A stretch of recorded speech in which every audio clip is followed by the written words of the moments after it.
Hello. Wow, whoa. I didn't fix anything. Hold up. I'm just waking up. 1 second.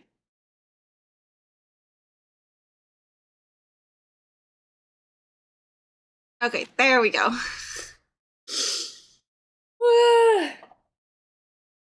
I want to do something different today. I play a lot of games. Gaming's pretty much all I do, especially because I'm at home all the time. So gaming is all I do. And I don't usually sit here and just talk. And I mean, I do with friends sometimes, but at a certain point, you get so comfortable with your friends that you kind of just stop having the actual deep talks and just bouncing thoughts off each other. And also, you kind of just get used to their opinion. You know what to expect, like all of mine. They know that I'm a very fragile, traumatized human being, so they usually just encourage me and they just say, "Yeah, Maddie, you're so fucking right." And I feel like that's rather limiting. I think that's rather limiting on a perspective. There's no opposing force. There's no one who will give that opposite side of things and try and explain their point of view. There's nothing like that. Seven. Seven's my, excuse me, nice number. No, I picked seven. Um, so today I want to talk about friendships and boundaries. It's something that seven's actually correct. I love seven. It's something that honestly I think we've all experienced. If you've had friends, then you understand friendships and you understand boundaries, I hope. Um I feel like anytime someone gives an opinion, then there's going to be some opposition. There's going to be someone who can say, "Well, I don't like your opinion." And that's fair. You don't have to like someone's opinion. You don't have to agree with it. You don't even have to follow it. That's why it's an opinion though. It's not something that's concrete, stuck in the fact machine. It's just there. It just exists. And I have a lot of opinions. I have got to witness some wild shit in my life. I mean, all I do is perceive what others do, how they act. That's all I have the time I can do. There's nothing else that I can really do. I don't really consume like I don't consume rage bait. I don't consume memes as much as it seems. I watch them when we eat on here, of course, so that I don't have to play the game, but I don't consume much content in regards to videos. I just see the short, hot takes that you always see on Twitter, or the ones that I've had to witness firsthand because I was put in the middle of them. So I have a lot of opinions, especially in regards to friendship and boundaries. Um, and it's been a conversation that a lot of people have come to me and spoken to me about lately, that they have issues with their friends or they don't communicate the same. And then, a lot of people will take that communication failure and make it a personal problem with the other person. And it's like, it's rarely actually a flaw of either person. It's just that your communication style is so vastly different that it's like a puzzle, okay? And there are certain pieces that fit together, but if you put a piece that you kind of just smash onto another, then it's going to get stuck. And when you try and pull it apart, you can't. It's stuck. You can force it apart, but that means that you're forcing it and you can cause damage and you can break pieces. And I view friendship and communication the exact same way. If you force a piece together and then you say, "Well, it's this piece's fault because this piece is not shaped to my piece and therefore it's their fault," I don't understand that in my mind. It doesn't make sense to me. And so friendship is something that I feel very passionately about, and I feel like I can talk about for quite a bit, and I want to. I want to. I have very set standards for my friends. It took a lot of time to understand how we mesh. It took a lot of time to figure out how we can work each other's particular issues, especially like, for example, I have abandonment issues, they worked with me with it. They know that I get FOMO easily, I feel left out easily, and I also know that some of my friends feel the same way. So usually the simplest solution is just like communicate. Like, if you're playing a game, and let's say Minecraft, because I feel like that's one that a lot of people play, so you can usually understand it or have played at the least. If you're playing Minecraft and you start a new server and you start playing with a friend, right? And one of you just gets really, really into the game and you forget that you're playing with that other friend. So you get 10 light years ahead of where your friend is. And in this case, I can use one of my really smart friends. He loves playing with very complicated mod packs because he's very intelligent and it works for him. But he kind of has a habit where when he plays the game, he already knows how it all works. He's played with these already, and I'm very slow. I will have to sit here and read the guide to try and understand them, and it will take me a much longer time to get the same result that he does in maybe 10 minutes. And I could have him hold my hand, but where's the fun in that? I don't get to learn anything. He's just coasting me through it, giving it to me. That's not fun for anyone. I mean, maybe he enjoys helping me, but I'm not enjoying it. So you gotta kind of just communicate and understand how can you complement each other. If he's going really fast and I'm going really slow, then either I have to learn to go faster or he has to learn to go slower. There is not much of a middle ground there because you can't really speed up my thought process and he can't slow down his. So either one of you bites the bullet and does it for the sake of your friend, or you just simply don't play together. Like, that is always an option. You don't have to play together. You can love each other, talk to each other, enjoy each other's conversations. You don't have to do every single thing together.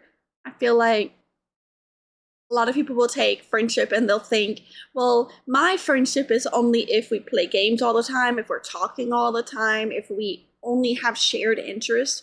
For me, my friendships, though, are vastly different person by person. I will have friends where I'd rather just talk to them. I enjoy having random conversations with them when they see fit or when I see fit. I enjoy the friendships where we just sometimes throw random venting at each other because I value their opinion or they value mine. I enjoy the friendships where we play games together all the time. Yeah, I do consider those my closest friends, but we're literally together every single day, so there's a lot more of a connection. But even then, if I am playing with someone every single day, then we also have shared interest. We have things that we can talk about. I can explore their mind and they won't get pissed at me. I can question them and want to understand how they reach certain thought processes or how they had a thought process work. They're not going to get upset. And that is a very delicate line. It's like tightroping with friendship. I feel like a big mistake I see with people often, especially online, when you see those posts where it's like, oh, I'm going to call out this person because they hurt my feelings. And then I will read it. And sometimes, obviously, it's very real, very serious. The person did something very serious. But I you know what? I'm going to use my therapist's word for it. He explained to me, like, your feelings are real. They are very fair. What someone did against you, it is fair for you to feel frustration and anger towards that person. But just because you feel that way does not mean that they are actually a bad person. It doesn't mean that they are bad for everyone else just because you have a personal vendetta against them, which is very fair because you had personal transgressions that they did against you. And I see that so much with friendship where they will just decide, well, this person is a bad person because I don't like how they mesh with me. They are a shitty person. I don't like them. They didn't do my particular love language and therefore they're not treating me good enough. I am not special. They didn't do good enough. They didn't put in enough effort. They didn't try hard enough. And it's like, where are you in this? Are you even actually looking at yourself and thinking about what you did wrong? Or are you just blaming this person? I have to deal with that so much. And it's often the issue that caused my falling out with people, because I will always sit here and stare at a situation. I will think, I fucked up. I did something wrong. I didn't do good enough. I didn't communicate good enough. I maybe got madder than I should have. I said something too meanly. I will sit here and look at every single thing that I did wrong. Of course, at the end of the day, like, also, I'm looking at how they made me feel. Like, I can use a recent friendship with this. Like, I feel like maybe I was too blunt with them and they didn't quite understand, and they probably took some of what I said as a lot more closed-minded than I intended it to be. But at the end of the day, they also did a lot of transgressions against my friends, put down my close relationships, put down people that I love and care about. And I don't want to be around someone like that. Why do I want to be around someone who's going to shit on everything I love? That's not fun. You should always curate that. You can tell them how they made you feel, but it's still very easy to also be too hateful when you realize that they have just snipped that line and made you feel like you have lost all empathy and sympathy for them because of their actions. And like, I feel like this person probably also recognizes what they did. They did apologize, even though we don't speak.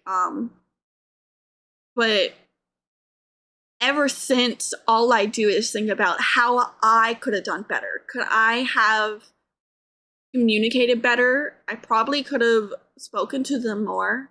They probably could have spoken to me more.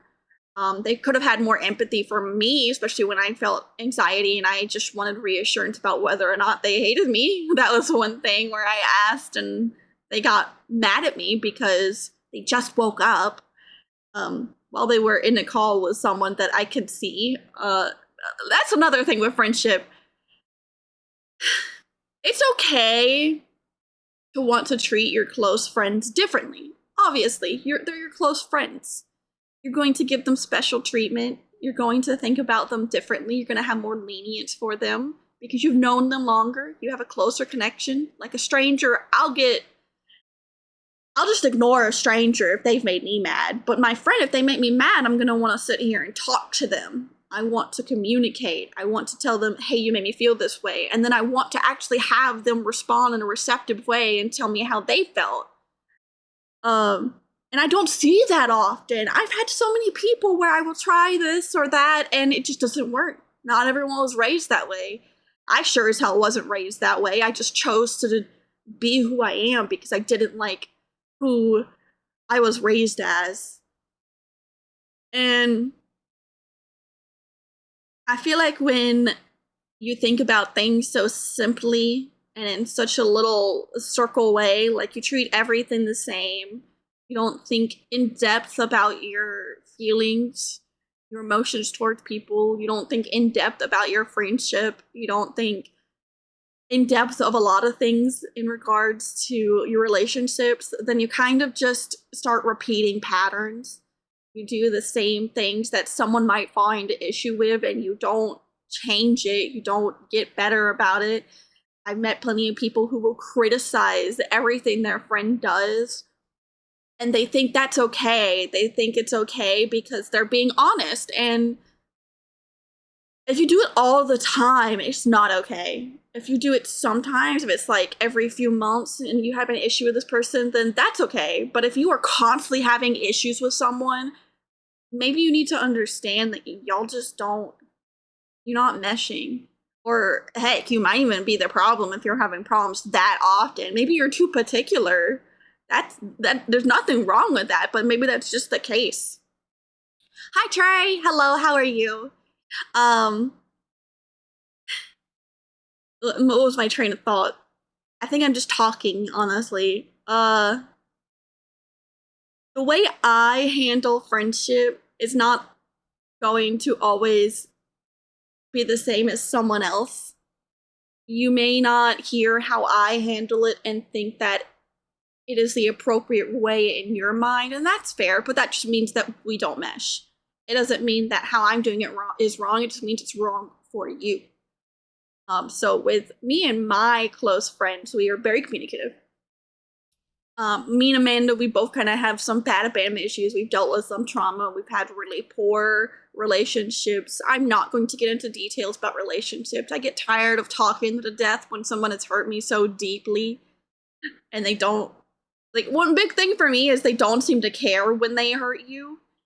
That always messes with me. Like, do you actually care? Do you care that what you did deeply hurt someone? Because I always care.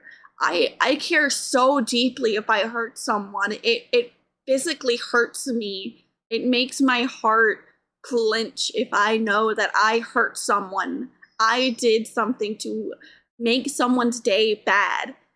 And sure, sometimes it is intentional because their actions led to my response, but I still feel bad about it afterwards. And I question that with other people. If you have a disagreement, just let's just say like a casual one, like not even something serious, but you hurt some stranger's feelings. You don't care.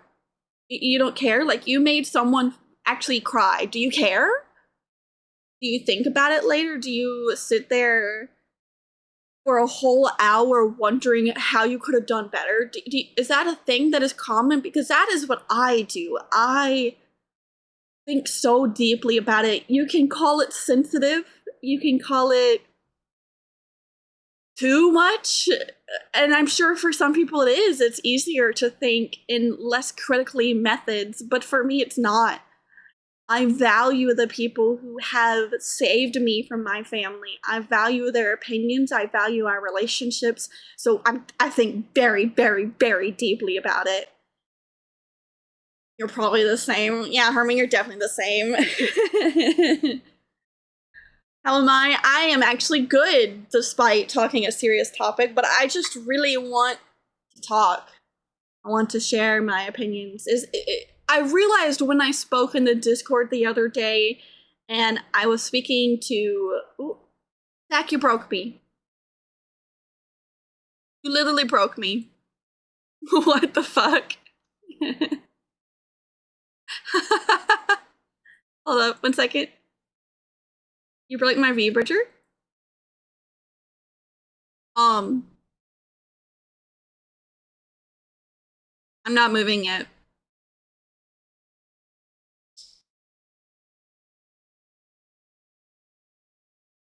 Okay, anyways. We had a thing recently in the Discord, where Kat was talking about therapy, and therapy is a very passionate topic for me. Mental health is a very passionate topic for me. I was the black sheep in my family. They constantly made me feel like I was crazy for feeling like it wasn't right to slap your child. It wasn't right to pull them across the house by their hair. I would fight them on this. I would defend my siblings with my fucking dying breath. I would take all the beatings for them. There was so many times I would get my ass beat probably every single day of a week because I spoke back, and all it was me defending us and my siblings and me for actions that we did that should have had a lot more lenient because we were children. And I treat friendship the exact same way. When I decide that someone is a good person in my mind, they can be flawed. Like, I am fine with someone being flawed. All of my friends are flawed in their own ways. Like, I have gripes, but I'm not going to sit here and argue with them over the things that I find a flaw. Because at the end of the day, my perception is only mine. It is not universal. It is not the wholly correct one. How I feel is not how they need to feel, and I don't need to sit here and make someone feel bad about who they are.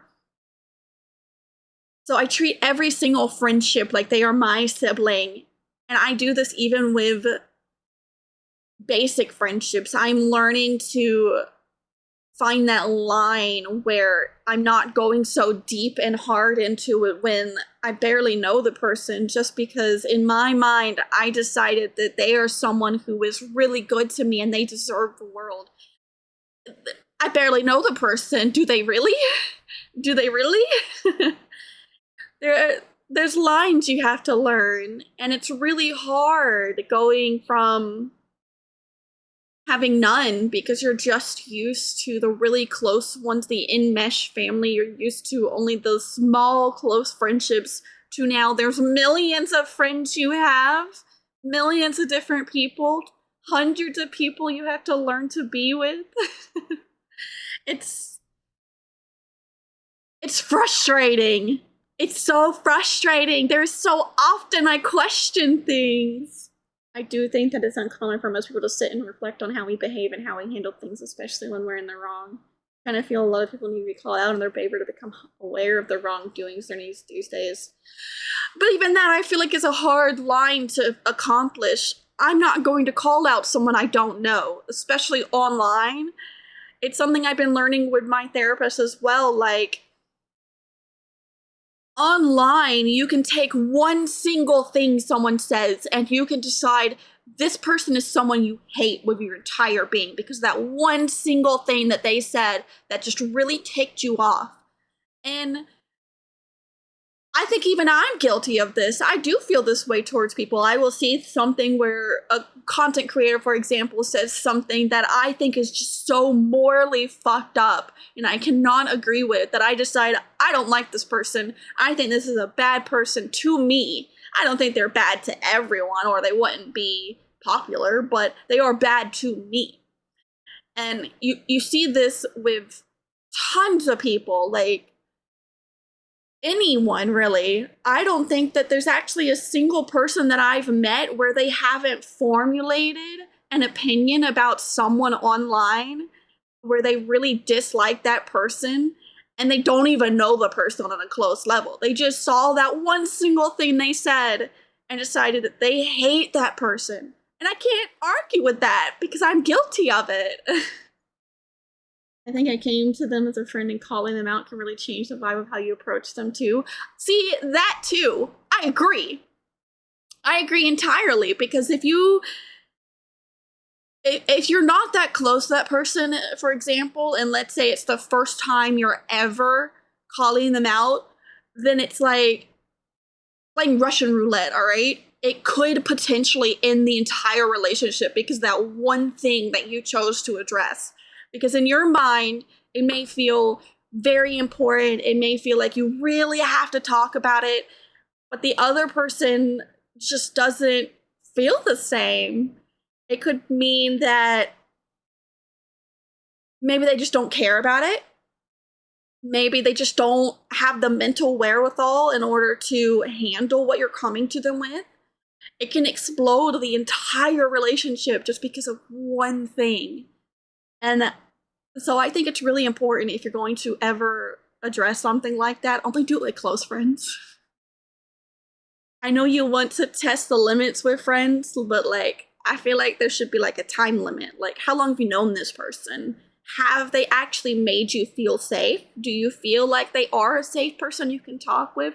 There does have to be some judgment. There has to be some questioning. You have to actually have a thought process before just going at it. And often I found myself faced with where I just think about the feeling aspect, how I feel. Like, I feel angry about something that someone said to me, and I might think, okay, well, I'm just going to tell them that it made me feel really hurt, angry. And it could be that I'd literally just say, hey, this thing you said made me feel really angry. They can take that very, very, very deeply, and you didn't even intend for it to be extremely deep. You just want it to be a casual, hey, this hurt me, and maybe get an apology or just a slight conversation. But sometimes that's not how it's gonna work. It could lead to something huge, and you didn't even intend for it. It's a very delicate, like I said, tightrope. You are balancing a tightrope, and if you go slightly to the left, you can fall. If you go slightly to the right, you can fall. If you stay perfectly in the middle, it's safe, of course, but are you happy? Are you happy staying in the middle? Are you happy not taking those risks? Are you happy barely knowing this person? Are you content with how your relationship? Do you want something deeper? Because sometimes also you could want something deeper and that person doesn't. They have put you in the box of you're just a casual acquaintance or casual friend, and if you step slightly out of that box, it explodes. Friendship's so delicate, and it's so different for everyone. There's people who view friendship very casually. They don't want to hear any criticism from their friends. They only want to play games. They only want to have fun. There's people who do want that deep connection. I just put them as like my close friends I have deep connections with. My other friends, they're my friends, but I don't have deep connections with them. I'm not going to talk to them like that. My go-to is things they leave unsaid to me isn't my promise. They bring it to me, so you don't. So, yes, that's a good go-to. If someone does not bring something up with you and then they hold it against you, that is a problem on them. That is not a character flaw of you. It's not indicative of your worth.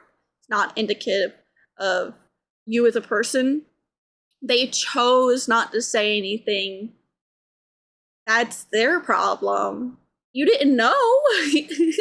As Runa said, you can't mind read. It's not possible. It's never possible. And boy, I know lots about people expecting you to mind read. That was literally how I grew up. My father constantly yelled at us like, why can't you read my mind? What do you mean? It's not possible. I'm not fucking telekinesis? What is it? Telepathic? I don't fucking know. I think it's telepathic, but it's not possible. But I think I derailed because I was talking about the therapy. So therapy is something that's very serious to me. We talk about it in the Discord. Not everyone can handle therapy. They can't talk deeply about their feelings. It feels weird for them. It feels like they're having to force it, which usually I can say is probably due to how you grew up. Especially if you were not in a family where you casually talked about your feelings, if you never had anyone growing up where you could just talk deeply, yeah, it's gonna feel weird. It's gonna feel very uncomfortable. And most people don't want to deal with discomfort. They want to feel like they're just breezing through life, doing the things that makes them happy, and there's nothing wrong with that. Like, there's nothing wrong with that. If you want to be happy, breeze through life, never have those deep conversations, it's your choice, buddy. That's your choice. No one can tell you you're wrong for that. Except for yourself, of course, but I don't have to like it. I don't have to want to for myself, but that's your choice. And that's kind of like what we came to with the therapy, too. I will always encourage people get therapy, but I also encourage it with the thought that it's not accessible. People constantly get dropped by their therapist within like 2 sessions because the therapist can't handle them. Insurance in the US is not accessible.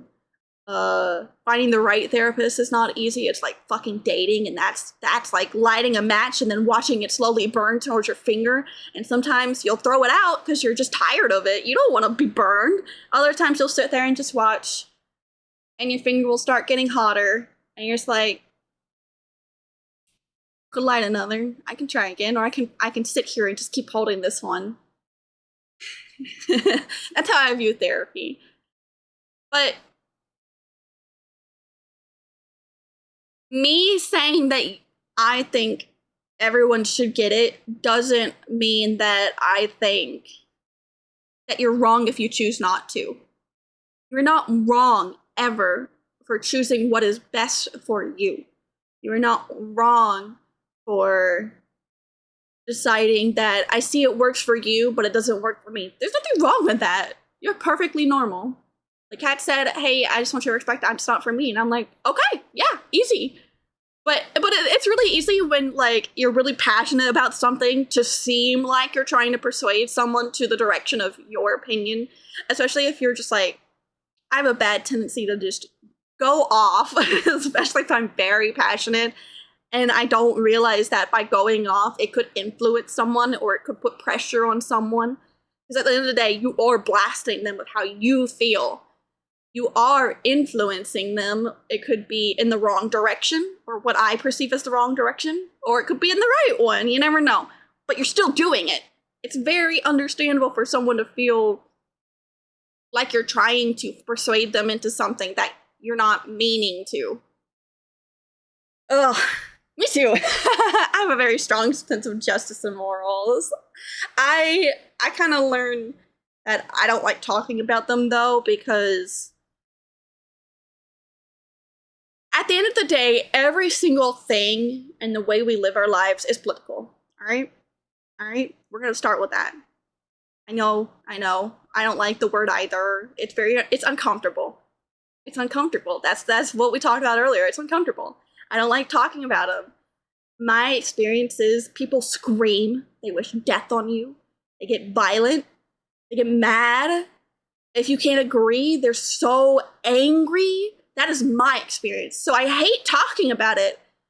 So I learned that I don't talk about it. I talk about how I feel with my close friends. I ensure that I'm having someone who can keep me rooted without putting that out on the greater, wider world where someone that I don't even know can shove their asinine opinion in my face and say, well, you're bad for having this opinion. That was my choice. That's a choice that I made to protect myself, and I think a lot of people need to do that. I think we would probably be a lot happier if people talk just a little bit less. Let's reference Hamilton for that. Talk less, smile more. I gotta breathe 1 second.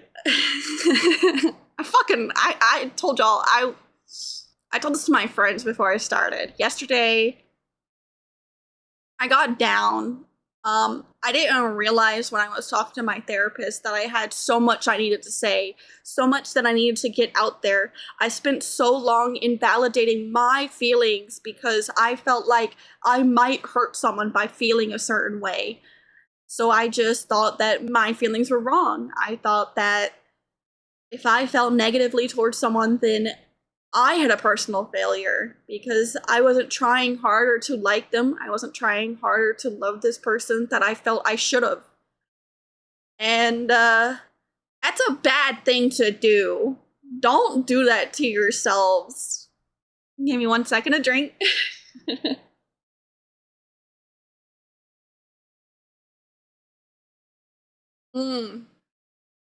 I told them before we started, I want to do something different. I want to just talk about how I feel. And at the end of the day, none of you have to agree with me. None of you have to take anything I say and say, yeah, you're so right. Your opinion is the top notch. You're completely 100% right. Because I don't even feel that way. I don't feel that way. I rarely feel like my opinion is 100% the one you should follow. I don't think anything that I do equals every single person should do it. I think that it works for me and that's it. But it's very easy when you talk about things that you feel and emotions you feel and opinions you have for people to feel like you think that your opinion is the universal, God-given right one. Mind you, I'm not religious, but I'm around them a lot, so I will say things like that. Life is just so complex, and coming from one where I was so sheltered and I've spent the last 3 years trying to understand how to function in a society. I have tried to learn how to better fit myself in the little puzzle pieces that people have created for their lives. It's so hard to mold yourself to another person's perception. In fact, I think molding yourself to another person's opinions and thoughts and perception is the most detrimental thing you can do for yourself. You lose who you are. You lose who you would have been if you didn't conform to every single thing that, like, your friend says, for example. Like, I often worry that with my husband and my best friends, for example, I worry so much that if they agree with me all the time, does that mean that I am influencing them and controlling them? If they agree with me, is it my fault that have I cultivated a space where they feel like they can't? It scares me. Of course, then they'll suddenly disagree with me one day, and then those thoughts are clearly proven wrong by their actions, but the thought's still there. The fear is still there. I've witnessed too often where there's just these groups of people where if someone doesn't agree with them, then the entire group blows up, like explodes, like not in a good way. The entire group, there will be problems, there will be issues, there will be fighting, there will be so much fighting. Someone will get ostracized. There's probably a black sheep. That's what I felt when the other day I said it's very easy to apply the cult mentality to pretty much anything. Because it's very easy when you have close friends to only intake their opinions and no one else's. It's very easy to get yourself in this closed-minded one-man thinking group. And that terrifies me. I never ever want to build a community or friend group where you all just agree with me constantly. I don't want that. That's not fun. How am I going to learn or change my opinions if no one ever disagrees with me? That scares me. I want to feel like I'm wrong sometimes. I want there to be conflict so I can know what I'm doing wrong. I don't need someone berating me, but at least disagree with me, you know? And having that in your friend groups is really, really, really, really important. It's so important to have that one person who says, hey guys, maybe this isn't right. And I have been that person, but when I was that person in the past, I was too aggressive, honestly. I'm not going to pretend like I wasn't. I didn't realize I was because I was raised on aggressive speech, but I was. And if you're aggressive, they're not going to listen. They're going to see your opinion and they're going to say, you're starting drama, you're starting fires, you're the problem because you're too aggressive. I feel like when you talk about all these issues and you're stating things where you've decided that there's a line in the sand, that right there is a boundary. That alone is a boundary. It scares people. Oftentimes I see people get extremely offended by your boundaries. Like, I know a lot of tubers, for instance, and in these communities you have to set boundaries. You have to decide, do you want someone sexualizing you? Do you not? Are you comfortable with it? Do you want someone coming in and backseating, for instance? I know a lot of people don't like backseating. They want to just go in the game and learn on their own. I'm one of those. I want to learn. Let me make my mistakes. Let me die. Let me rage. Let me get angry. Let me have those emotions and experiences. But if they don't draw those lines in the sand and make them clear, then it's easy for someone to cross it. And then a trend I see is they'll get very angry because you cross that line without outright stating the line is even there. Y'all can't see it, but I am doing the hand motions. I wish that I had a 3D just so I could show y'all how emotive I am with my hands. But if you don't state those lines clearly, and you don't even recognize that it is a line you have, if you don't understand this line you have, you're gonna have problems. You're gonna have some tiffs, you're gonna have googly eyes, you're gonna have... It's just... Look, I got a lot of thoughts, but it doesn't mean I can explain them well all the time, alright? I thought about this so much last night because I realized that I really like giving my opinions and just talking things out. I don't think that I want people to always follow them, but I do think that I hope it can help someone. I hope that people can see anything I say and decide, all right, I like this. Or they can decide, that one's not for me, but you do you, girl. I want to have community. I think that's community. I think being able to talk, have serious conversations is just community. And I don't see that a lot lately. I don't see where we can have a safe space to talk. I don't see where there's safe spaces to have disagreements.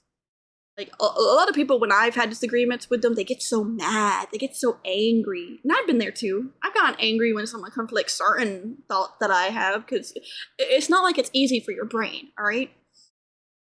When someone confronts a thought process that you've had for, like, your whole life, for example, and you truly believe that thought process was the only way that would work for you, and then someone comes in and they say, well, this thought process that conflicts your thought process, and I like my thought process better, so your thought process is wrong. Then your brain essentially starts doing boxing. Yeah, let's put it that way. It starts boxing. It starts beating the shit out of that punching bag, and it's so mad. It's just, it doesn't like it. It hurts. It feels confusing. It feels uncomfortable. It's an unsafe spot to be at, because you can get very, very angry when your brain starts hurting like that, because your thought process has been conflicted.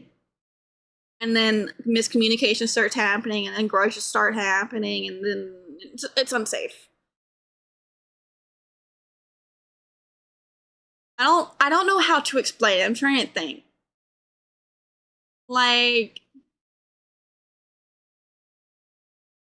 when you get to that point, the best thing that I found is kind of stepping back when you start feeling that mad.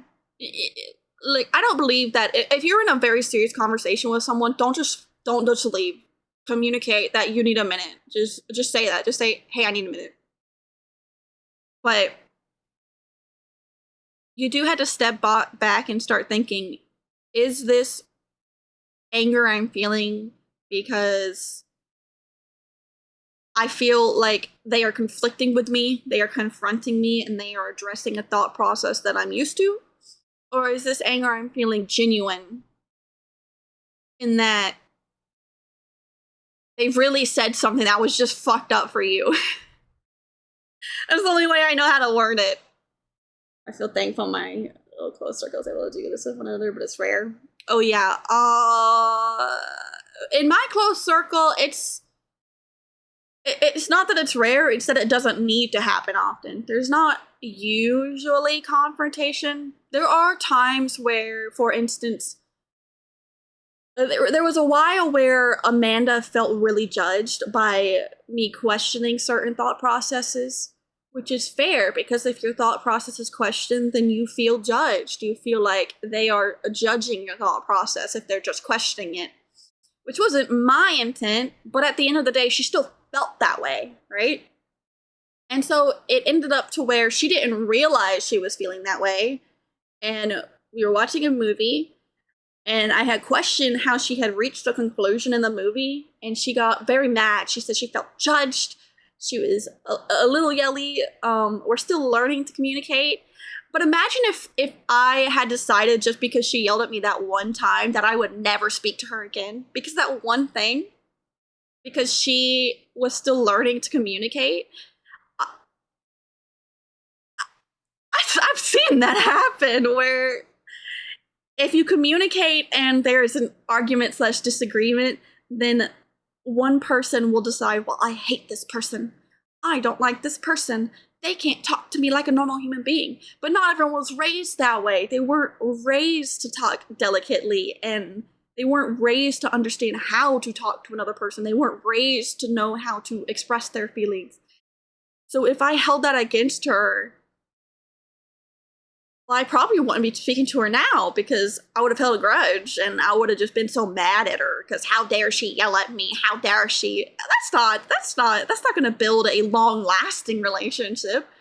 The reality is, I grew up with siblings, so there were many times where we would just yell and scream at each other. We've thrown hands even. We have full-on fist fight at each other. It wasn't healthy, but it's how we learned.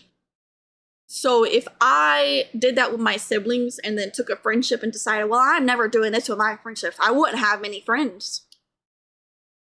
I wouldn't have many friends at all, because I'm not giving them any benefit of the doubt. I'm not giving them any patience. I'm not giving them any understanding. And we do have to give that in order to live in a society and cultivate long-lasting, healthy friendships. Mind you, your friend should not be yelling and screaming at you every conversation you have. Once in a blue moon, cut them some slack. But every single time, maybe you need to reevaluate it. She doesn't do that, mind you. It was a one-off instance, okay?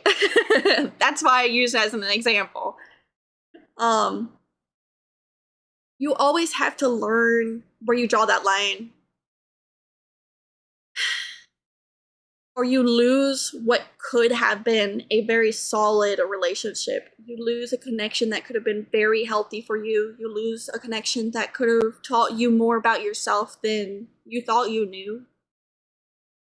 We are meant to live in community. We are meant to live where there are conflicting thought processes, because if every single one of us thought the same, then we would just look like robots, I guess. It would be like, what's that game with the robots? And they had the robots were like slaves. It was a weird game. There was a hot guy that everyone went crazy over.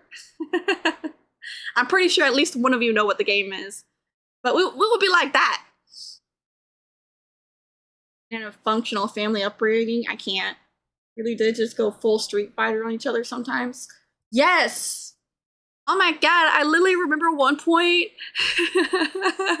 Herman was really upset because I woke him up, because that was my job. I had to be their parent, essentially. Because even though Herman is older, he has a lot more severe mental issues, which I'm not downplaying mine, okay? I'm not. I know it sounds like it, but I'm not. But it's just the fact of the matter. He does. He is more. He's got more to struggle through. So I had to wake him up. I had to get them to do their chores. I had to get them to do their schoolwork, which was very, very hard. And he got so mad that I was waking him up. And I don't even remember what happened, but I probably antagonized him some. And then one of us, I don't know which one of us threw the first punch, but we threw a punch. And I remember one of my brothers pulling me off of Herman, and he's like, all right, you're calm now, right? And I'm standing there. And I don't know what it was about Herman, but I went in for another. And then he decked me back, and I passed out. I probably had a little minor concussion because I ended up, you know? But that's how we were raised. Could you imagine if none of my friends at this point understood that I had to go through literal animalistic fighting in order to understand the people I live with, because there was no actual raising? If they didn't understand that and weren't patient with me, then I never would have gotten to the point where now I can talk to them like they're human. Instead of just getting mad and instead of just putting my walls up. If they didn't be patient with me, I never would have learned. All it took was just two people deciding, hey, I like this traumatized little bean. I'm gonna treat her the best she's ever been treated and be super patient with her and teach her, you don't have to fight. You don't have to scream and yell. You don't have to cuss someone else to get your point across. You don't have to threaten them to get your point across. These aren't things you have to do. All it took was two people teaching me that. And I'm going to forever hold on to that, because if I don't hold on to it, then I will lose the ability to have that same patience for other people. I lived the experience, and therefore I can hold sympathy for people who have also lived the experience. People are difficult. People are complex. People are traumatized. People have so much childhood that they have to dredge through and understand what was and wasn't wrong for them. Because sometimes, we end up with people who think that, like, getting their ass beat every single day was super good for them and really made them a great person. And, I mean, I don't agree with that, but if it makes them get through the day and sleep better at night, that's their choice to make. Ugh. Let me drink again. Yes, it was Detroit Become Human. That is the one. I never played it, so I forget the name. But I remember it was very, very popular. I drink more 1 second.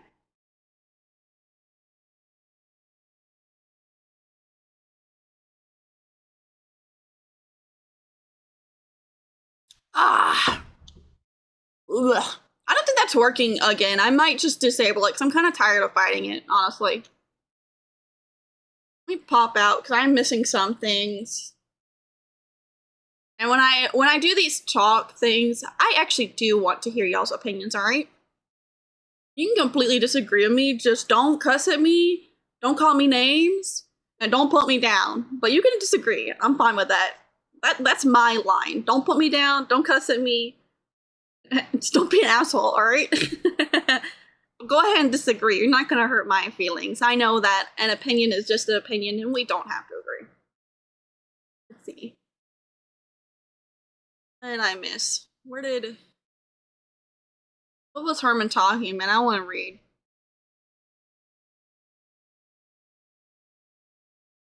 I wish I could think like that. What were y'all talking about? I'm scrolling up. Me too affected by things even when they go inside and then end up trying to overcorrect when it didn't need to be addressed in the first place. Excuse me, sorry. Though because I'm the same way. I'm overthinking problems hard by heart. I stick so well up. It's a process. Me too, y'all. Just so you know, you're not alone. Me too.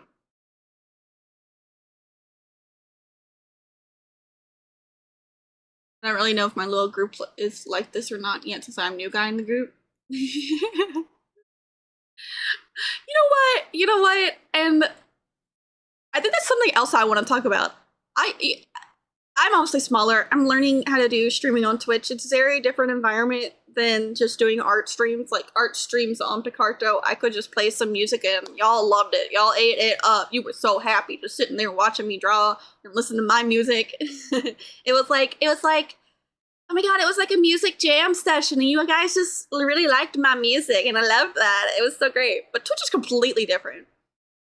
Coming on here, I realized that my main goal was 1, connection, 2, community, 3, making sure no one feels alone. 4, I want to learn more. I know that my perception of the world and life and opinions and how people are is very small right now. I'm still, like, obviously I've had the internet, but it's different when you listen to a complete stranger online or a tweet that blows up versus someone whose opinion that you actually value. And people in my community, I value their opinion. You chose to sit here and support me, so how could I sit here and not value your opinion? That's how I view it. So yesterday, we were doing something different, and I usually have viewers turned up, alright? I don't want to see it, because at the end of the day, if 10 people want to watch me, then that might cause me anxiety. If 100 people want to watch me, that's going to cause me anxiety. It's not about the number, it's just that I'm used to it being me, myself, and I, where I talk and talk and talk and talk and talk and talk and talk and talk, and I just have whole conversations with myself. I'm not used to someone actually sitting there and wanting to listen to me. I'm not used to that at all. So I don't want to see the numbers, alright? And I accidentally saw it yesterday, and there's always that little thought in the back of your head where you question, is this for me? Can I actually provide worth to the world and the internet space by being here? Can I actually give to y'all the same feeling that I get when you give to me? Because I feel very supported and loved. Can I manage to make a whole community feel that way too? It's terrifying, right? It's terrifying to know that at any point, one thing I say could be taken into context, and it could become a huge problem. Like, I love Twitter, but they do have a notorious habit of getting very, very, very, very, very angrily passionate. And like, I'm not gonna do that, but I understand why there are people like that. I just kind of, I listen to it, but I'm not gonna participate in it. But I listen to it because I still want to understand others' opinions and how they ended up reaching that very passionate opinion that they ended up reaching.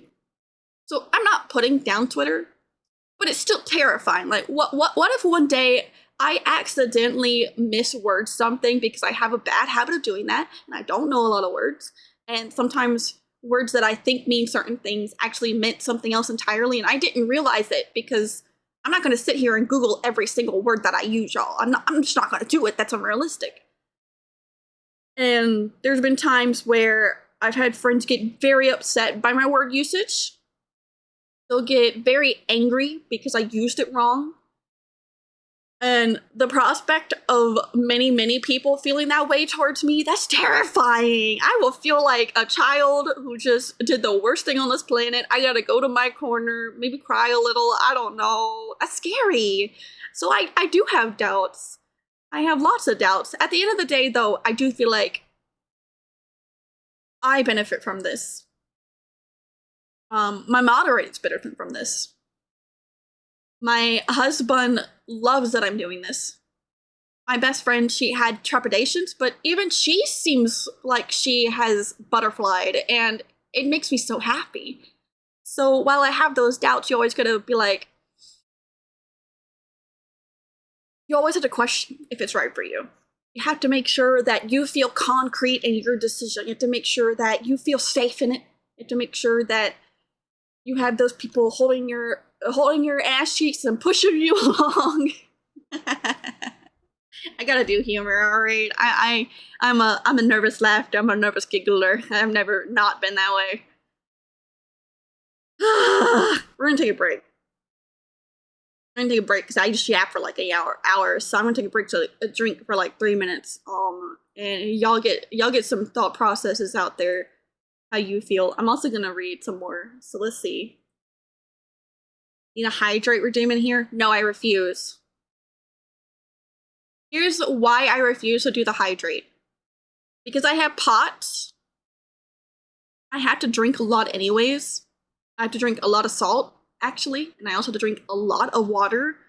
And if someone tells me to do it, then the ADHD in me says, I don't want to do it now. Because you just told me to do it. I'm resistant. What is the term for that? I believe there's actually a term for it where you're just like really resistant to someone telling you to do it. And if they tell you to do it, then suddenly you don't want to do it. And if I do that, then I'm going to want to be a little brat and not drink water. And therefore I refuse.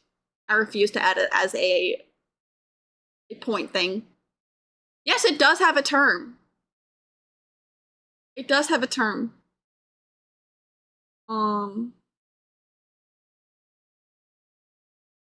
Nerve-wracking joining an already established friend group where everyone seems really close. I don't want to accidentally be a wed because I overstepped where I thought it's fine.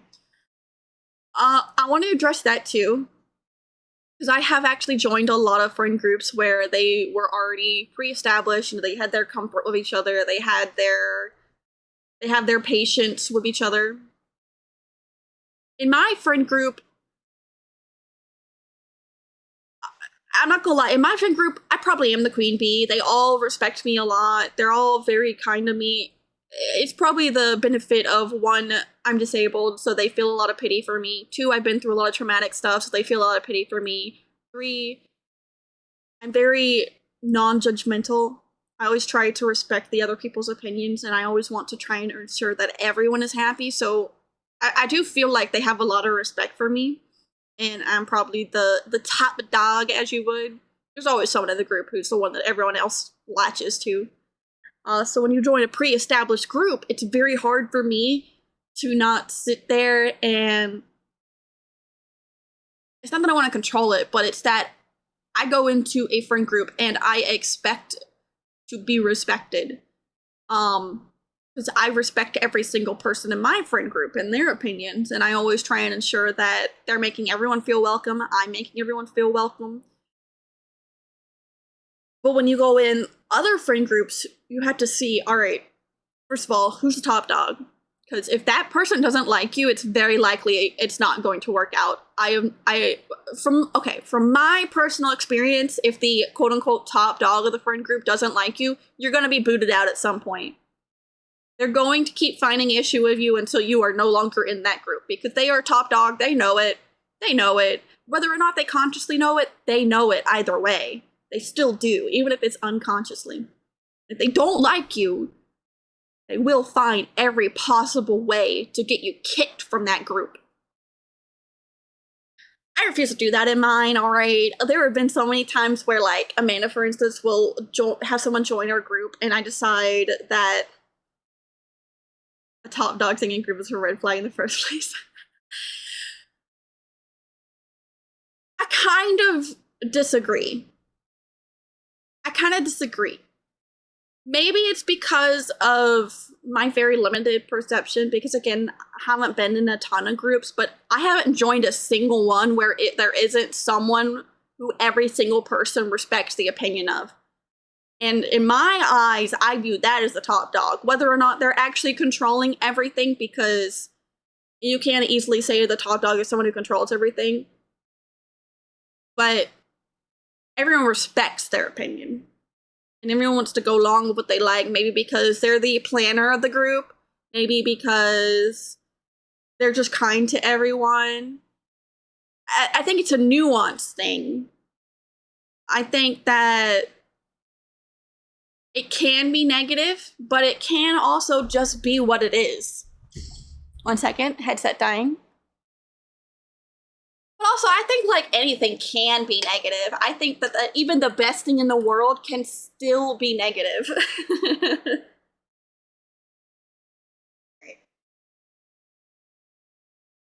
There's usually a dog. It's how group mentality operates. There are outliers and exceptions, but usually a group has one or two. Yeah. There's genuinely never I look at a group and don't pinpoint the person that everyone looks to for opinions. There has never been a single group where I look at it and think that more than 2 people have an actual say of the group. Because, like, for instance, I joined a group recently where I would say 2 people were the quote-unquote top dog, right? They were both very respected by every single person in that friend group. And it's understandable, because they both benefited the group in different ways. But there was no more than that. Every other person in that group was just clinging to these 2 different people in different ways. They brought all these people together. So the people respect them.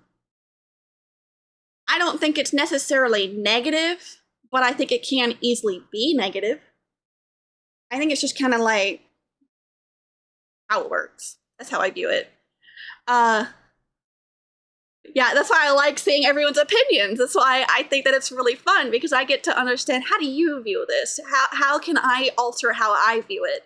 Is the way that I'm viewing it too limited? Because I've absolutely had times where, in therapy, for instance, I love bringing up therapy, because that man will tell me, Multi, you're being really silly right now. Your thought process isn't wrong, but how you are going about it is wrong. And I'm like, it is? I had no clue. And then I'm sitting there panicking like, it's right, but it's wrong. How? Why? Why is life so complicated, man? Oh, man. It's very weird, alright? It's so weird. It's so weird going from just knowing like 2 people to having to balance so many. Because for me personally, I'm not gonna lie, I 100% completely conform to my husband's schedule. If he's off that day, then I'm doing something with him. If he's working that day, then I'm probably either here or trying to make time with friends that I don't usually get time with, or playing with my usual friends, because I know what to expect. They're always going to be there if I need them to be. Group dad or group mom vibes. Yeah, I could get that. I could see that. I probably just used a different word than what was expected, because I just think top dog because when I like dogs and it's what I'm used to.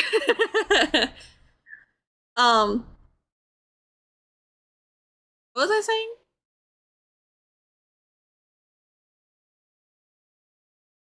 Rain and Arrow 101. Oh, right. I feel like a good way to explain how limited my social abilities were is that in elementary school, I was not homeschooled. I was in a brick and mortar school, as we called it, because our homeschooling was still a public school. It was just online.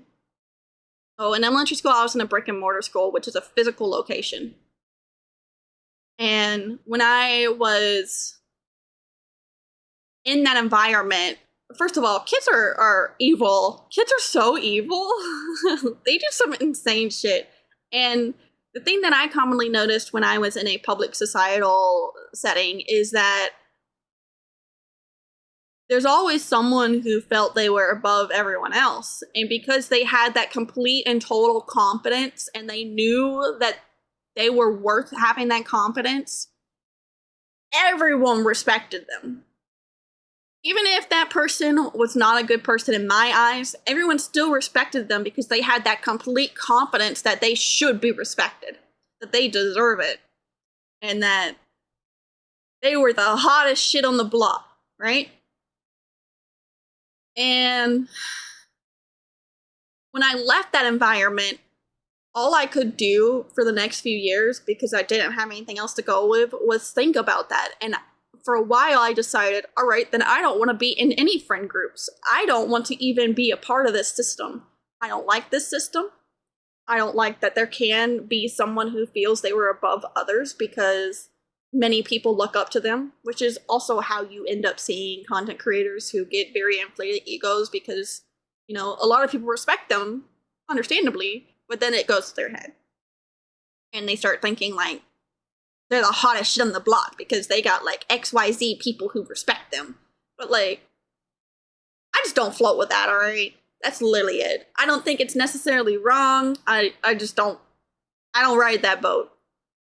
And when I went to online schooling, instead of even risking being in those groups, the moment someone invited me to a group, I would just ghost them. I didn't want to be introduced to their friends. I only wanted that one person who I respected. I didn't want to risk having to deal with everyone else. I didn't want to have to risk having my perception of that one person altered. So I would cling to them until they decided, all right, I need to introduce Maddie to other people. And then I would bail. No, I didn't want it ruined. The good perception is all I wanted. Let's leave it all behind. Leave it there. This book is done. I'm closing it. It wasn't good.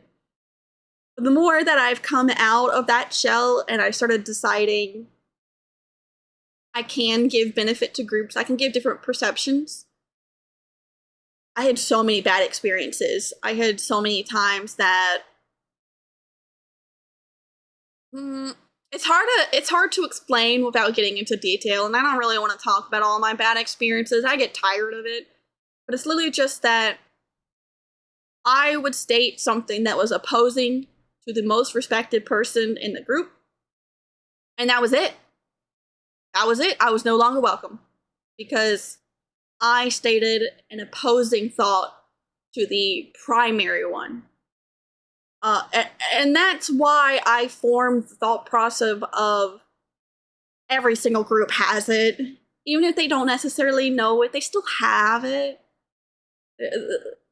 You all love that one particular person. You love being around them. And you decide that because you love them so much, you start going out, maybe, with their other friends. You start meeting their other people because you respect them so much.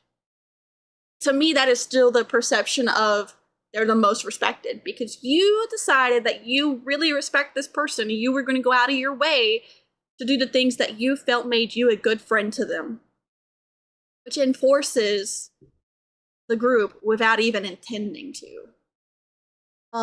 Which is why I also don't think it's bad. I don't think it's always bad. It's just that I had bad experiences. Which also kind of brings me to, like, how I perceive good friendship. I had this conversation with a friend recently where they said that they felt like, actually two different friends, where they felt like the other person didn't try hard enough. And I kind of touched on this a little bit on a different stream, but kind of at the beginning, actually. But, like, you have to decide what your standards for friendship are, alright? So, for me, when I have a friend, I don't care if they're not that close to me, I will put my whole effort into it, alright? Because I'm home all the time. If I'm not awake, then If I'm not awake, I'm sleeping. Duh, that's not what I meant. If I'm not asleep, then I am putting effort into the relationships that I want to foster. And effort for me looks like reaching out if they haven't in a while. Maybe because they had just been too busy, haven't thought about it. Maybe they don't like me anymore. That's also sometimes potential. I just don't know it. But the other person rarely does it, right? We see so often where someone will say, no, I have too much anxiety to reach out. Sometimes that's true. Sometimes I feel like it is just probably a lie because they're trying to say it's anxiety when really they just don't like the person. We tend to lie to ourselves so that we feel better about letting go of someone. All right, I see that a lot. Maybe a hot take by saying you lie to yourself a bit, but even I do it. I've done it before. I thought I was having anxiety towards someone and I just was too afraid to reach out. But the reality was that my brain was telling me that I didn't like that person. I wasn't meant to be in their life. And the anxiety was a very easy excuse because I do have a lot of anxiety, which is why I'm saying it's not that you don't have anxiety, it's that you're probably using the anxiety just a little smidgen to avoid someone you don't like because you don't want to make it bigger than what it was. So when I had these friendships, people don't like reaching out. They don't think about it. They don't think to just ask, how are you? Are you doing good? A lot of people think that's small talk. I don't think it's small talk personally. I think it's just a very simple, easy gesture to show that you were thinking about someone. I like to send random memes to people that I feel they have stated is relevant to them. I like to observe things that this person is really into and cater to it. These are things I choose to do, right? But at the end of the day, a lot of people don't think that outwardly. They think about how they connect to this person and how they are personally benefiting from the relationship. They don't think about how they can add to it. And I don't think that's wrong either. I think it's different, but I don't think it's wrong. But it's very easy to think it is wrong if you are the type to always reach out, if you are the one always planning, if you are the one always ensuring that person feels loved and catered to. It's very easy to feel neglected. It's very easy to feel like they're not putting in the same effort. But I think it's easy to say for that it's like kindness, right? If you give a gift and you give that gift with the expectation that they will give something in return, then it's not really a gift. You had an expectation that you'll receive something in return. That's not a gift. But if you give a gift and you give it solely because you want to make that person happy, then it's genuine kindness, right? Right? Okay? And with friendship, it's the exact same thing. If you give to the relationship with the intent to receive something in return, you intend to receive the exact same treatment that you are giving, then it's not a genuine relationship. You are expecting the same from them that you are giving. And not everyone is going to do that. They're not, we can use Twitter language for this, right? They're not going to match your freak, all right? You have to find the people where you decide kindness of expectation and manipulation. I think that's a nuanced topic that I'm not intelligent enough to explain right now. But I don't necessarily disagree at all. I don't necessarily disagree at all. It's just nuanced, like everything. Life is nuanced.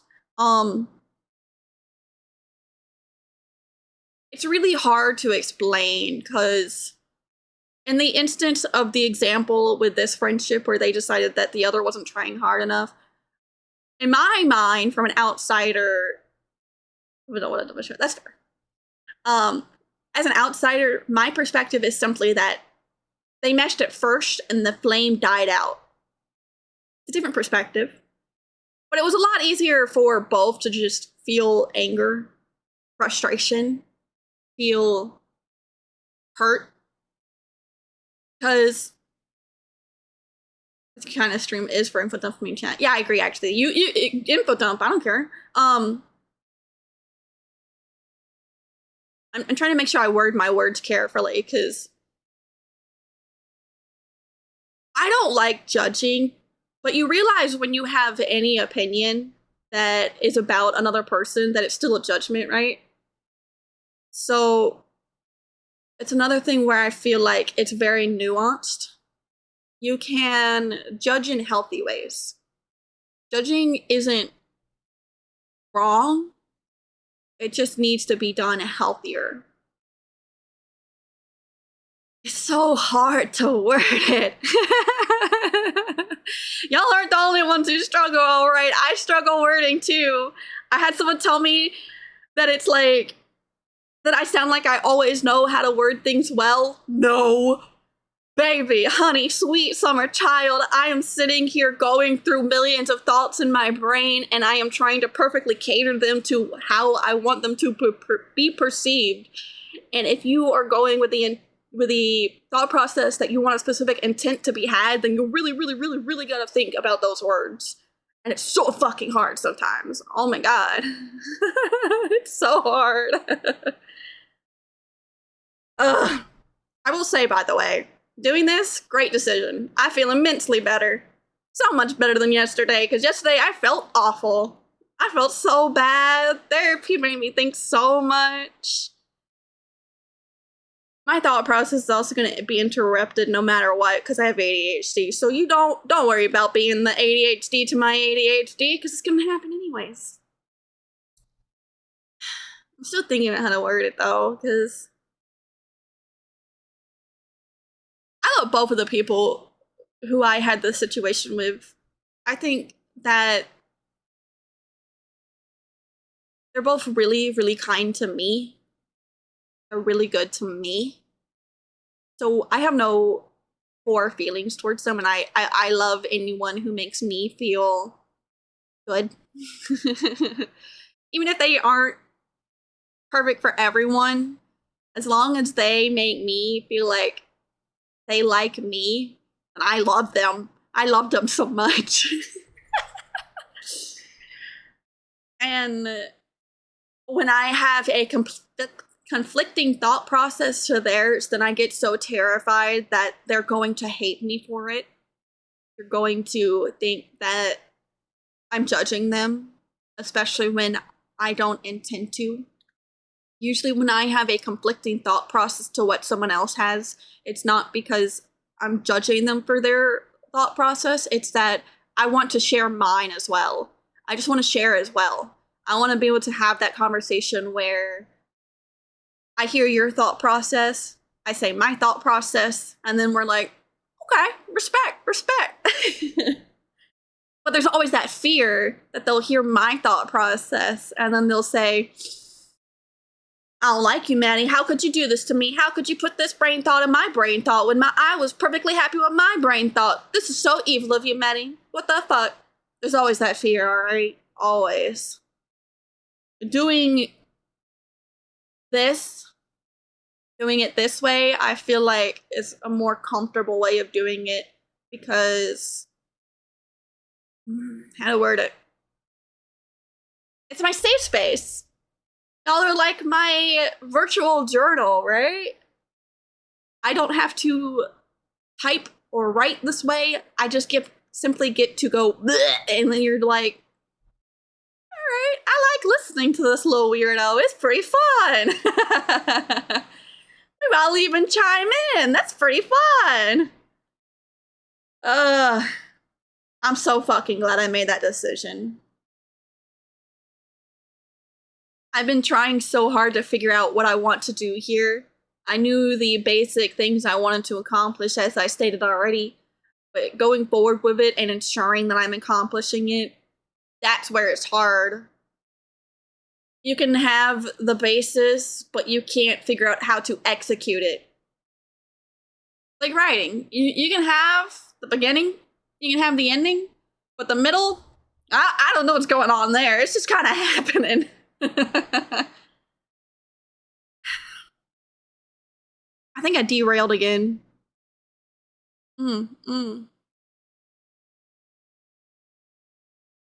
realized by thinking about what content I actually consume. Like, usually the things I consume are listening to people just share their thoughts. I find so much joy and thought provocation when I get to hear just someone spout their thought process. Because, I don't know about y'all, but my brain will go, ABC. Oh, wait, actually, over there, grits. That's how my brain works. And I love listening to someone who has that same kind of like, grits. ABCs. I think that's so fucking fun. I think it's fun to be around. I think it's fun, to be like, my childhood was the worst shit on this earth. Anyways, you want to hear a meme? You want to hear a funny story? I think that's so fun. It gives me the ability to bounce between emotions. It gives me the ability to think about how your mind processes. It gives me the ability to feel like mine isn't wrong for being so spurty, being so off-key, being like a fucking one of those roller coasters you get on and then it will go wee, but then suddenly it will go, oh, and then it'll go wee. It makes me feel more normal when I get to hear that perspective. I feel less alone with who I am. I feel less wrong, which I spend a lot of time feeling. I feel wrong so much. I feel so many feelings, man. I don't know about y'all or how you process feelings as a child. I don't know what kind of emotional control your parents taught you. I don't know what kind of emotional control you taught yourself, but the only way I learned to handle it is now. I have to spend the time now learning it. I didn't get it earlier. Learning it now is a wild ride. There are so many times I will feel 5 different emotions. I will feel... You know what? I can use a recent scenario for this too. Alright? There was recently that I felt very vindictive. I felt petty. I felt like I really, really got pissed at seeing someone. They made me feel so much anger and rage. And then in that same breath, while I felt those feelings, I also felt guilt. I felt like a bad person. I felt evil. I felt like because I even had that feeling of vindictiveness, that I was an evil person. And that's wrong. It's wrong because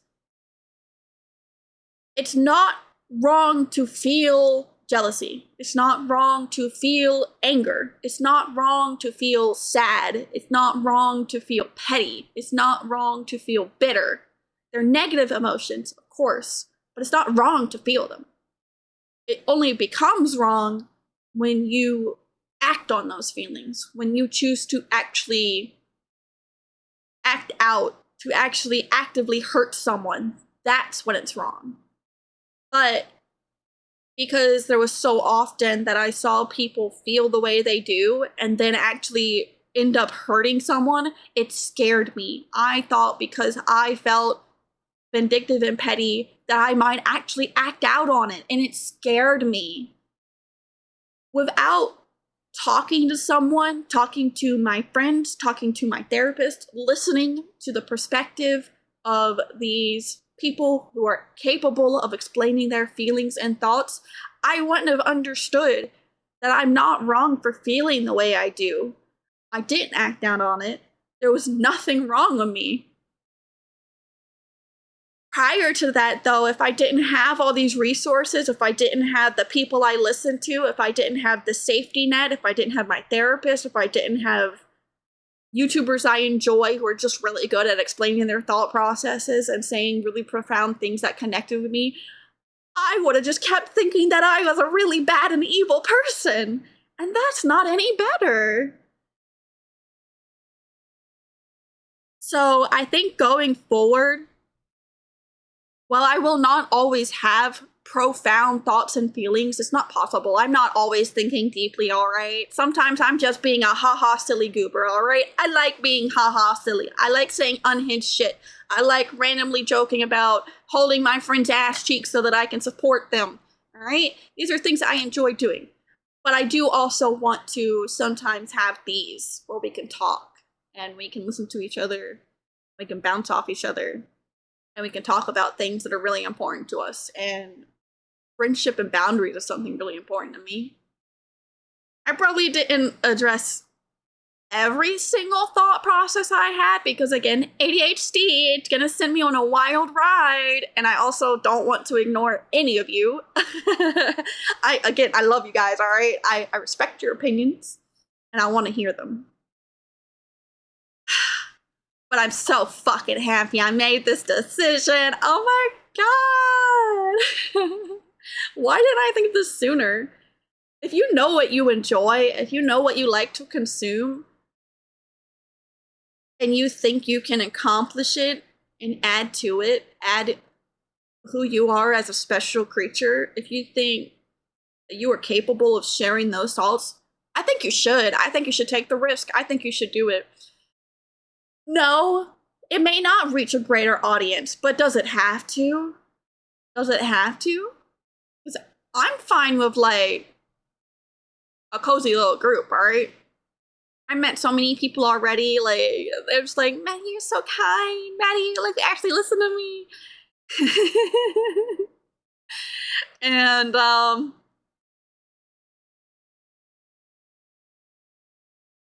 so scared of inflating my ego. Oh my god, guys. I don't want to do that.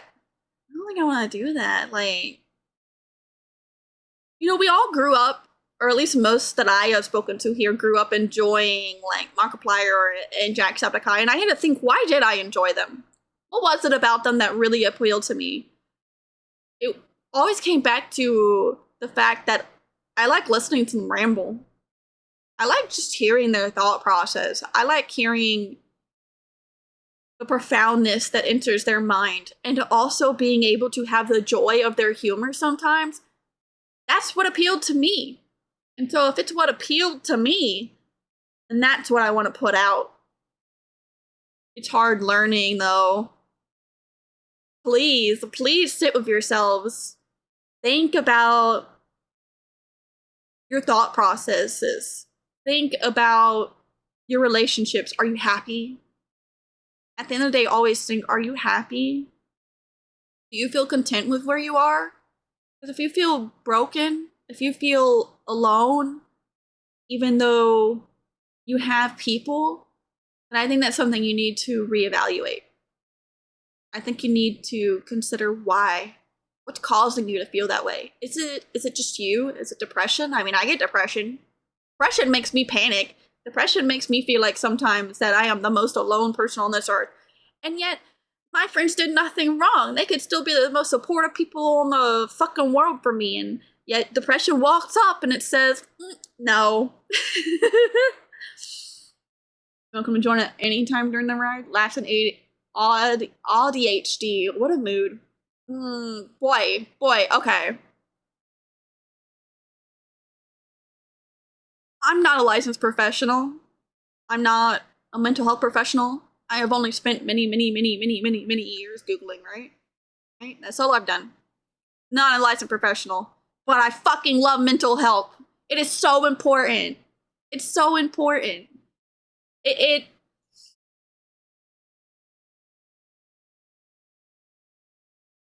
I'm gonna give the hot take that if you are constantly reading things and researching things about a specific mental illness, and you keep coming out thinking, this relates to me, I think it's fair to say that you are that.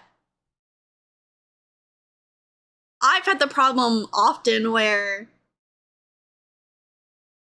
someone will tell me that autism kind of relates to them, right? And this isn't you specifically, Runa, just to be clear, all right? Just to be completely clear. It's just what made me think about it. And then I will end up questioning how they reach that process, right? And I'm not intending to make them feel like I am doubting them, but it's how it comes off. And then they get upset. But really, I'm just curious because I'm also questioning. I question a lot of my mental health. And if I understand how someone reached that point of view for themselves, then I can understand myself better.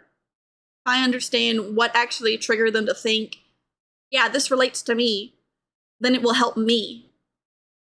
But it's so easy to make them feel like I'm thinking that they're wrong about the conclusion they reached, and that feels so bad. I don't know how to do it any differently. How do you question it in a healthy way? I don't know how to do it. I don't know how to question someone without them ending up feeling like I'm questioning their identity as a whole. It's a delicate fucking tightropes, man. It's so hard. Autism specifically is one that I really feel strongly about because Herman has been a flip-flop back and forth between diagnoses, which is so annoying. And then I listened to my sister, and she would say something like, I feel like I don't know my personality. I feel like I don't know who I am. I feel like I'm constantly putting on a show. And I'm like, that's masking, right? That's how I understand it to be. And we have so many around you who are coming out and they're ending up with these diagnoses, especially familial, all right? If your family is getting diagnosed with something, especially mental issues, please look at yourself and think, do I have that too? Because oftentimes these things do run in families. So definitely if your family ever is diagnosed with something, look inward and question if maybe you also could have it. You're not always going to, but do the research. Reach out to more educated people because it's very important to address your mental health because especially like autism can very severely affect how you handle life, how you think about things, how you go about relationships. Please don't be one of those people who use autism as an excuse to be an asshole to your friends though. Please.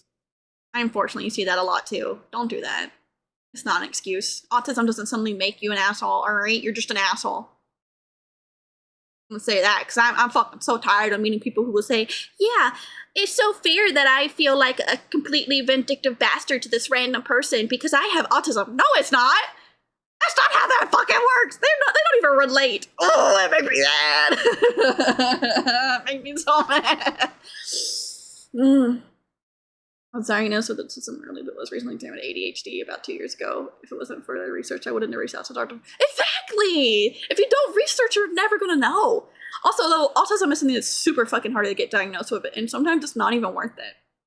Sometimes it's worth just self-diagnosing, because it's not worth getting the actual official diagnosis, because they make it so hard to even get it. But like, that made me scared to interact with people sometimes, because I don't want to unintentionally be an asshole to people. That's the difference, though. That's the huge difference. You are afraid to be that asshole. Right? They're not. They don't even think that they are. They just say this really negative way they acted is fair because of the autism. And it's not. It's not.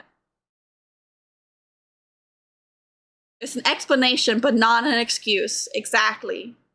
It is absolutely an explanation. It's a great explanation. You will. Freakianian. What if I move the mic closer?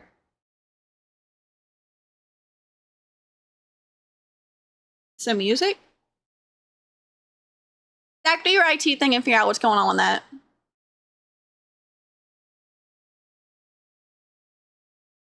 Do the IT thing. I don't know what's causing it. I don't know, do.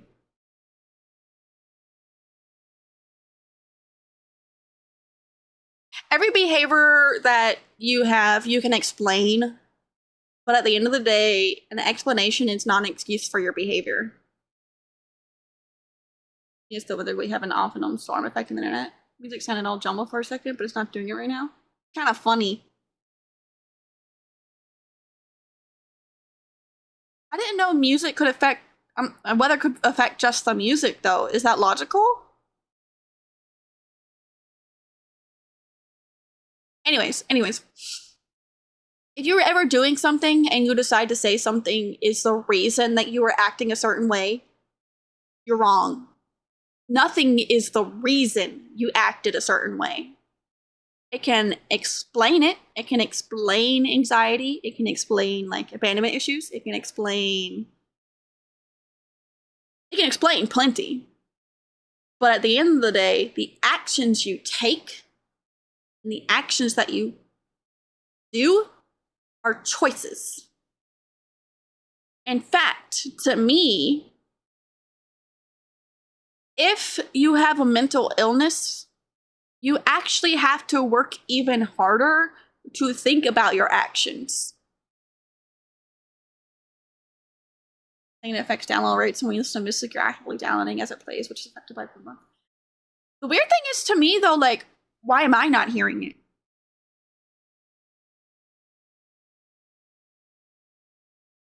If you have mental illness, though, if you have trauma, right? I can speak from experience here. When I was younger, there were plenty of times that I acted out in ways that I thought was okay because I have severe trauma. I thought that questioning, I feel like I can use a good example. Oh, I got a great example, all right? I had a relationship where I thought that we were like maybe a thing, and that person did not. And I finally decided one day to ask them outright, I need to talk to you. We need to make a clear standard on what our relationship is. And they decided then that they were not into me. The reason I decided we needed to have that clear conversation is because that same day, I got so anxious and upset over the uncertainty of the relationship that I said something really hateful to them. I said that the way that they were handling their art was shitty. I used that exact word. I did not say it kindly. I said that they weren't trying hard enough. It was so awful what I said. I was wrong. But I excused it because I thought it was fair because they were giving me uncertainty in the relationship. However, at the end of the day, it wasn't. There was nothing okay about what I did. There was no reason to explain it. I was fair to feel uncertain. I was not fair to shit on them because of my uncertainty. And I think that that's why I think it's really important when you have trauma and you have mental disabilities to think a lot heavier about your actions. Because it's so easy to act out in very mean and hateful ways. Because you don't even understand. You don't even understand that what you're doing is wrong. You just think, well, it's fair because I feel this negative way. It's fair because I have XYZ issue, and it's just not. Which, that's kind of a hot take, because I actually think a lot of people don't like hearing that. Probably the download to upload, since you're streaming it to you, and then us can't even tell what's trauma and what's my disabilities. I don't think that you really need to tell. Because both are going to affect you in severe ways, so you don't need to explain a behavior with this or that. At the end of the day, it's probably, in fact, both. Most reactions we have are going to be from both the trauma and the disability. And pretty much any action you take can be explained away and easily excused because of trauma and disability. And also, I feel like it's very important to say there's nuance to this. There is obviously definitely another line. There's another line with it, all right? Because, like, in my case, I have trauma, and then I have mental disability, and I also have physical disability, right? So there's often times that I will feel very lazy. I will feel like I'm not putting in enough physical effort. I will feel like I'm not pushing myself hard enough to just get up and feed myself or get water or shower. I feel like I'm not trying hard enough. But if you look at it from a rational perspective, I get exhausted standing. There are times that I stand and I feel like I'm about to faint. There are times that I stand and I get so dizzy, my vision blacks out. It's pre-fainting, it's pre-syncope. And if you constantly have that experience when you stand up, right, and you have to play Russian roulette with your own body, then why would you want to get up? How are you going to encourage yourself with the mental disabilities like ADHD, which causes enough executive dysfunction as is, and then call yourself lazy for not getting up to go feed yourself when it's already so hard? You have so many fair feelings for why it's hard. I think that's actually a good example of where it's fair to use as an excuse, because it's all compounding together and creating something that's difficult for you. And you're also not affecting other people with it, right? So if it's in regards to relationship, oftentimes your trauma and mental disabilities, you can't use as an excuse. You have to consider that this is another person who you can potentially hurt and harm in some way. However, if it's affecting you, then I think it's very fair to use as an excuse, because it's just you. And you should give yourself more slack than probably anyone else in your life. Like, your friends don't have to cut you slack, but you're the only one that can root for yourself and make yourself feel better. You're the only one who can say what you can and can't tolerate. You're the only one who can dictate your limits. So it's fair to use it for an excuse when it's regarding just yourself. It's not when it's regarding other people. That's another one of those lines I think that's very important to dictate for yourself. And heck, you might even decide, Maddie, you're stupid. I'm going to use an excuse for both because it makes me feel better. That's your choice. I'm not going to argue with it. I probably won't want to connect with you on a deeper level because that's my choice, but it's your choice to do that. I don't care. That also reminds me of the fucking Final Fantasy couple I had to deal with where they're like, well, you told me to single target, therefore clearly you do care. And I'm like, well, no, because I only said it the one time and I genuinely didn't know that you meant that you wanted to AoE on two people. So now I don't care now that I know, but I did when I first said that single sentence. And it's another one of those, something I had to learn. People can change their mind, all right?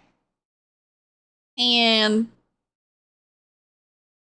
you can't dictate how someone is.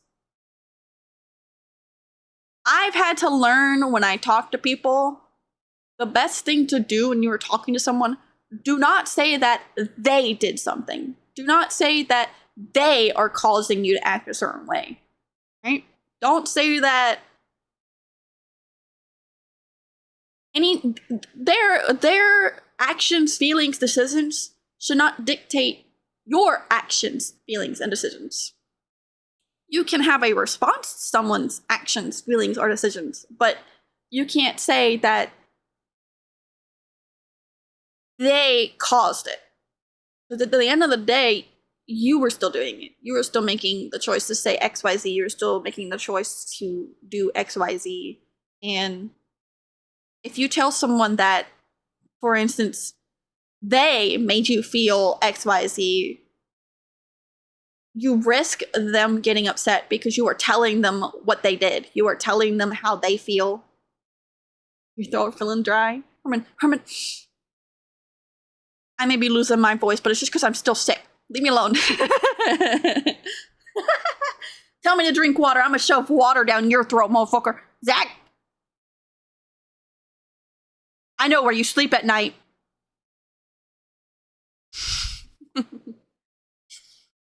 Life is so hard. Life is so hard.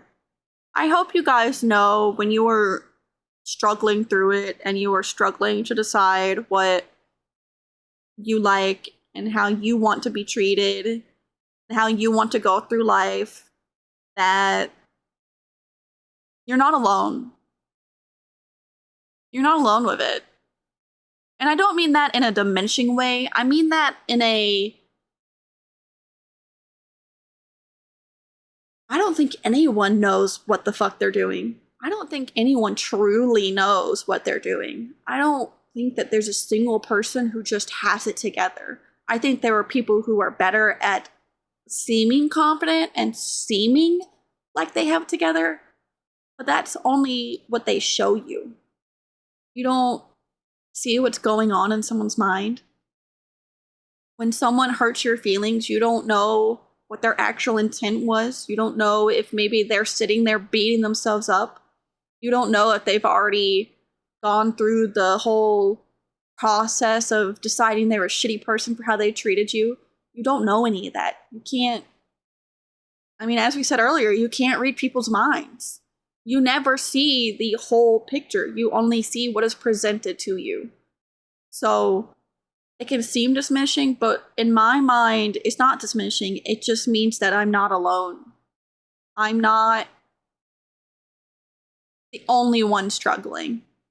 And that makes me feel less alone. That makes me feel like we're in this together, right? We're all just trying our best for ourselves. And I think that needs to be respected more.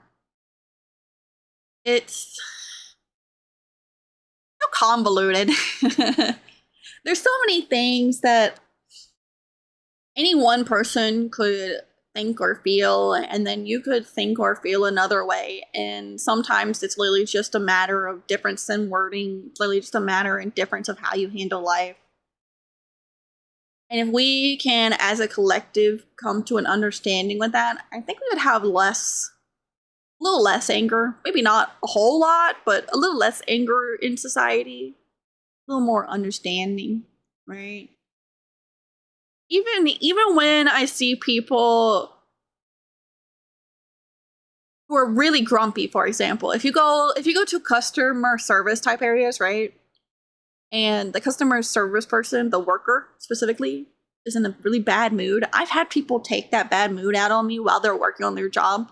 And I could choose to take it personally. I could choose to think, well, they're mad at me. They just don't like me. But more than likely what's going on is they've had a really, really shit week or life or something else, and they're just a little grumpy. And that single day that I saw that person, it could just be that, a single day that they are that way. Having that understanding makes it so much easier to interact with people. It really does. It makes it less scary. It makes it less daunting. If I just sit here and always hold on to the thought that I feel broken and confused, but so do so many other people. It's not diminishing my feelings. It just makes it easier to live with. I feel like I've covered everything. I feel like I got all the thoughts. I feel pretty content. I feel good. You gotta make her think it's her idea. Herman, that's so... What?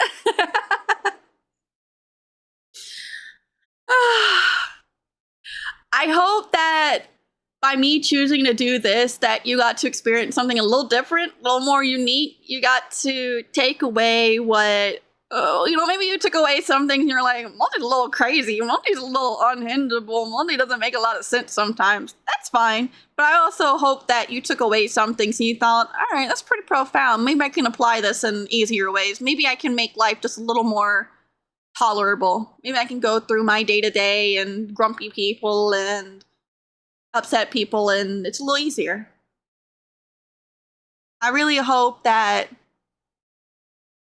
when you feel like you're having the worst day and you have that one person who just pokes your buttons, who just made it worse, maybe made you cry a little, maybe made you really frustrated, that you can come out of it not hating them, but just accepting that it was an experience. It was something you had to live through. Hopefully you never had to interact with that particular person ever again.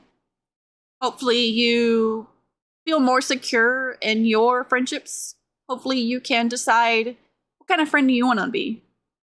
What kind of standard do you want to set? Do you feel like a good person? Because at the end of the day, how someone treats you, like, I could hold it against them. I could be upset when my friends sleep too late. I could be upset if I can't make plans with friends because it feels like they're not trying hard enough. I could hold all this against different people. Or I could just accept that who they are is who they choose to be. And as long as I'm happy with who I am and who I'm choosing to be, then that's what matters, right? As long as I'm happy with who I am as a friend, who I am as a human being for other people, then that's what matters. I could think and think and think about how someone else acts, or I can sit here and think about how I act. How can I feel better about who I am? How can I feel better about what I am putting out into the world? And I think at the end of the day, I'm always going to be happier just worrying about who I am. How can I be better? How can I make someone feel less alone? How can I feel good by providing worth to another human being? Makes it a lot easier to have those casual friendships, the ones where, like, your friend barely reaches out. You know, they're probably not even thinking about it. I sit here and think about everyone constantly, but it's just because I'm very easily affected. It's me. But I don't expect other people to do it. Because then I just end up hurt. Because I'm taking it more personally than I deserve to for myself. Hopefully we can do this again. Because I feel really good. I feel good. I feel like I said my piece. I feel like someone can take away something good or bad from it. I feel like, no, I hope that in the future, y'all can get more comfortable responding too. Add to it. Tell me, Maddie, what the fuck? Tell me, that's so silly. Tell me, go off, queen. I don't know. Whatever you feel is worth it. Give me a whole fucking paragraph. I don't care. You want to send that 5-page paragraph? I might take a minute, but I'll try and read it. And hopefully we can find a balance of what I enjoy. Because I really do enjoy playing with my friends. I enjoy being silly. I enjoy immersing them. I enjoy looking at games and feeling like I'm truly there. I enjoy putting my thoughts out there. Finding who I am is the biggest journey that I've ever been on. And it's so fucking scary. I have so many doubts. But I love that y'all are here for me. I feel so accepted. We're gonna close up here though. I did tell myself that when I did this, I would ensure that I didn't drag it on just because I wanted to provide more than I could. You know, I've had a tendency with my streaming journey so far that I end up going for so many hours, for as many days as I can. And I ended up regretting it. It just led to anxiety. I felt like a letdown, and it was just to myself. So, fuck, I'm sorry, Mr. K, we're ending now. So I hope that I gave you a lot to think about. I hope that you feel good as a person, and I hope that you come to feel better about your friendships. Learn those lines. Learn what satisfies you. Learn, are you content? Are you happy? Are you fulfilled? Do you feel fulfilled? You feel like it's not enough? You need to focus more on yourself? Like, it's okay. You don't have to put all this effort into friendships. You don't have to put all this effort into relationships. It's okay to just focus on you. Do you. Make you happy. Because friends can come and go. They can. I don't want mine to, mind you, but they can. They can. But you're stuck with you. You're stuck with your brain. You're stuck with your body. You're stuck with you. You can't replace you. Make yourself happy. Right? I had a good time. I hope everyone else did. I hope you enjoyed this. I love you guys so much, alright? I think I care a little too deeply. I do need to care a little less. I do. I care so deeply that things so easily hurt me. That is a flaw of me. I feel that way. You may not feel that way. You may think that it's really good of me, but I feel it's a flaw because I end up hurting myself. So, I think that's a great example of deciding whether or not you're happy and whether or not you're content. What do you take away from that? Make sure you join the Discord because we're always talking in there. We're always trying to build community. We're always trying to send funny memes. I know I've been a little quiet these last few days. I'm so sick, y'all. Even now, I'm still just sitting here. It might be a little bit of an anxiety sweat, but I'm sweating, man. Take care of you. Do something nice. Go get that ice cream you've been craving. Go get that, I don't know, jalapeno pepper or something. I thought you were sick AF. Oh yeah, I'm so fucking sick AF. Did every single day. I feel like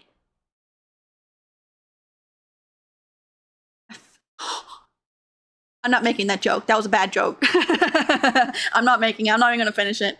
I'm leaving it in my brain. Y'all don't get to know. You can just be left you can be left with that thought. You can sit there and wonder. I love you guys.